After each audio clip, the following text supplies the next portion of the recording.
the reason for Lewis River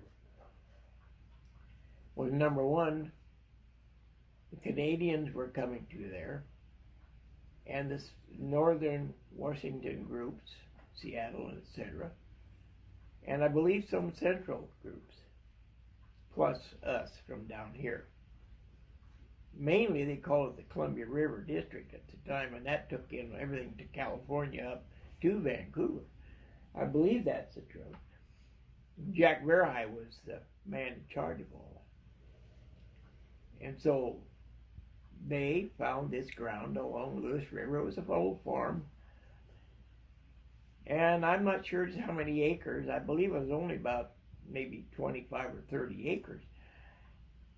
And at that time, there was no limit on anything for building.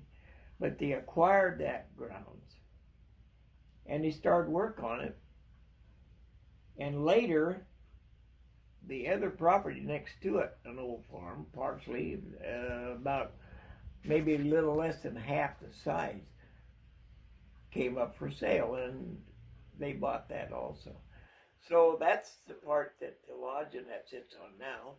And it goes beyond the creek down there a little ways. They did some work on the ground, and I believe we were there at that time. Elder Miles Whiting, he was a small contractor. He'd build roads and driveways and things. And he had a front end loader and other means, and he had a dump truck. And they did a lot of work down there. The saints would gather for weekends, and they would do a lot of work. Well, there was many things they had planned, and money at that time was very little money. And it was the late, I believe about 48 or 9 along in there that they had this happened. And I remember the story of them digging out the basement for the kitchen area. And I was told by Miles and a couple others that were there that they had to shoot some rock out with dynamite. And they had done some partial work, and so they had dug around, and they had small charges of dynamite. Their mind, small charges, which weren't quite as small as they thought. And as they covered them with mattress and etc. Well, they blew everything, a lot of what was there, over across the river, except the mattress. It went everywhere, except the river. So they were, and they, with Miles with his equipment, was able to dig out that hole there is now. But when they were preparing the basement wall and that, I'm trying to remember this, and it's a bit foggy. But I can't remember the year, but they were building the wall inside, and I believe the floor and that was already there. There was quite a crew down there, and they were putting in cement blocks. And they made one big mistake. They were backfilling. They would get 4 or 5 rows up and backfill part of it. Well, they had it up, I don't remember how high it was, 5 feet or something, a little better maybe. And they said all of a sudden they heard a big swish, and the wall was gone, and some of the people got hurt, not badly, but bruises and that. They knew exactly what had happened, so they changed that, and so they're able to put the wall in plus all these other things. You always had nails and bruises and cuts and that for whatever you do there. And we had the caretakers. These buildings originally were all farm buildings. And my mother stayed in, it was more like a storage shed, but there was a bedroom above it. And, when your reunions in this here are July and August, you're going to have some really hot weather. My mother had a window open all the time and a fan going because it was so hot up there. And she worked in the kitchen and that. And the crew, to make it a serving area, they cut a wall, a large opening in the wall. and beyond that was going to be it was the kitchen, so we had that for serving. And the meals all on the wood stove. It was quite a chore getting out, but these women knew how to. They just did it. There was no question. It was no different that way. But the only reason we could go was because we were allowed to cook in the cabin, because cabins had stoves and etc. They had power, but it was limited too. So all these things were made up this. The cabins themselves were efficient for what we had. They were dry. They were above the ground, some not far enough.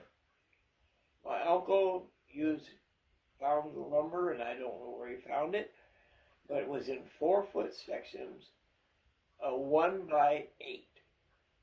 And that's what that cabin was covered with. So he had to put them on centers.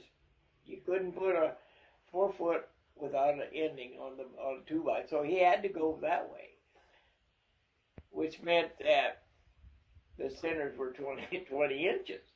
But he did that. All the furnishings were used. But now, in the building of these cabins, it was haphazard. They had rules for the building of them, and I believe it was 20 by 10 or 14 or something. But the cabins were never, there was never a code in regards to building. When you go in there now and have to repair, you never know if it's going to be an 18 center or a 16 or maybe a 14. You never knew that. Or maybe it was a 2-foot. You never knew, because they bought the lumber as they could with the money they had in their pocket. And these were all individuals that had a desire to help with a Zionic cause and would do anything to be there. And that included tents with floors and maybe 3-4 foot walls, and you would set your cover on that, and you would have that for years. And I remember the story that the plumbing pipe was furnished for everything but the cabins. Well, in my understanding, the pipe, whether it was bought or however they got it, I'll never question that, was gas pipe, which will deteriorate very, very quickly. And it's not exactly, it may work for gas, but water pressure and that constant flow of the fluids will heat that up really quick. So the freeness of that really cost him the end run anyway. But old Joe, we called him Old Joe because he was old when he came there. He was, he probably retired at 75, whatever, and he was an old man. But you couldn't ask for a more decent, genuine person who was an ordained elder who came out of Montana logger and had a heart as big as outdoors. And Elsie was the other half of it. And so that's the type of thing that made that ground what it is. And they worked day and night. And so Old Joe, they decided they needed to log something up above on the hillside, and Old Joe, being a logger, said yes. And some of them we got a little money out of it, and some of them wanted to go buy a new cat, and Roy and some of the others went and found a rental, and they got it for about a third. And so the money was put into where it should be to use on the buildings, and they got a lot of money off the logging. And it was replanted. And Joe had a design on that. Joe was able to do the work mostly except the hauling, and so it was done. And he was a faller, and he did do a lot of stuff. So Old Joe is Midthorn. Yes, excuse me. And Roy would be Becker? Roy Becker. Okay. Yes. But, they were mainstays. Roy was out there. He was a dairyman.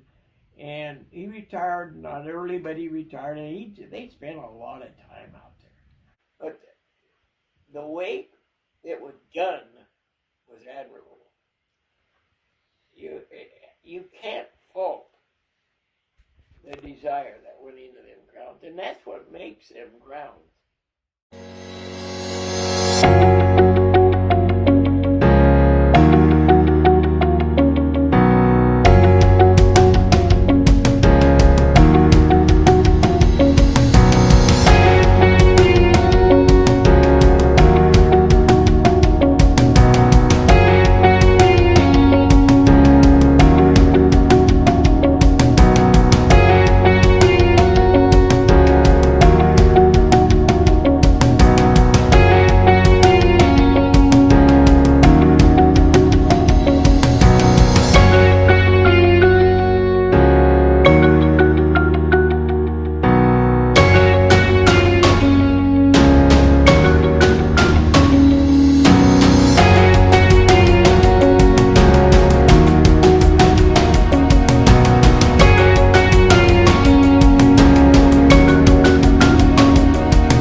Hi, my name is Tim Pauley, and I've been coming to the Lewis River Campgrounds since probably the summer of 1965, which was the first year that I came to junior high camp.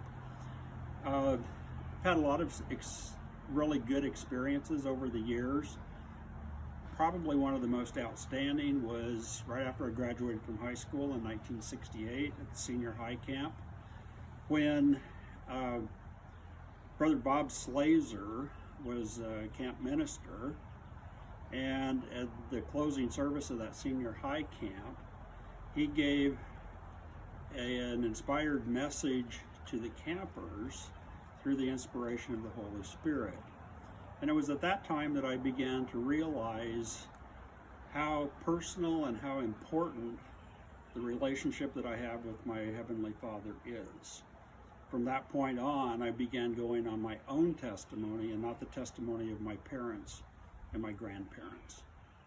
As time went on in the 1980s, we had a series of meetings quarterly, it seems like it was quarterly, with church leadership from all over the entire region, which included British Columbia, most of Washington except for the Seattle Stake, Boise District in Idaho, and all of the Oregon districts. With those meetings, we got to know each other and build a real sense of community, and it became very aware for me as a young pastor, recently ordained to the office of elder, that I was in something that was much bigger than my small Woodburn congregation, and served as a very good foundational part of my growing and my spiritual development. This past year at Reunion, with the closing sacrament service, I gained a whole new level of insight through my interaction with the saints, and particularly with my grandsons who are under the age of 8 and are not baptized, as we shared together in the sacrament service. Realizing how important that is in the lives of all people who are invited to the table, there's some fantastic spiritual blessing that I had never thought about before, but is extremely important. Sometime I'll elaborate on that for you if you want me to. But the campgrounds has been great. I've been involved with it as camper, I've been involved with it as camp staff, and I've served many years on the campground board. And I'm really happy to have those experiences, and I really look forward to the experiences that are yet to come. That's it. Hello, my name is Emma Johnson, and I've been going to Lewis River Campgrounds and Reunion since my very first year post-womb. In my 17 years of reunions, Lewis River Campground has undergone tremendous transformation. I've seen the construction of the Cheris Playground and the implementation of tire swing fights. I've seen the rebuilding and painting of the cabins, and I have seen the ladybug infestation at the lodge. Rosie can attest to that. And I've also witnessed the addition of the salad bar meals, which I am not opposed. But through all this change, one thing has remained the same, and it's the people. And although the medley of people vary from year to year, it's the quality of people that remain the same. It's the people that treat you like your own child, like their own child. And it's the people who care for you like your grandma, and who talk to you like your best friend. Reunion is not a set of cabins, or my favorite ranch, or the chapel. Reunion is the people. And that is why things like ReZoomIon work. It works because it is not the buildings or a location that define Reunion, but is the people we share and worship with. One time I remember from Reunion, one of my favorite memories is when I was still at the red cabins on the far end learning from Miss Brenda, and she had gotten Brody to dress up as Jonah, and they had constructed a giant whale using like sheets and fans, I think. And I just remember going in there as a little kid just thinking, wow, I'm really inside a whale right now. And it was just really magical, and she always made all the experiences super cool. I just remember that being something really interesting. And of course, Brody's acting skills, 10 out of 10. So that's one of my favorite memories, I think, was just how magical everything seemed. One of my other favorite memories was just running around with Olivia and all my different friends. We'd have little forts, and it was just a really good time. I always still look forward to going to Reunion every year. Yeah, so I'm kind of sad this year that we don't get to go, but it's still going to be super fun online, so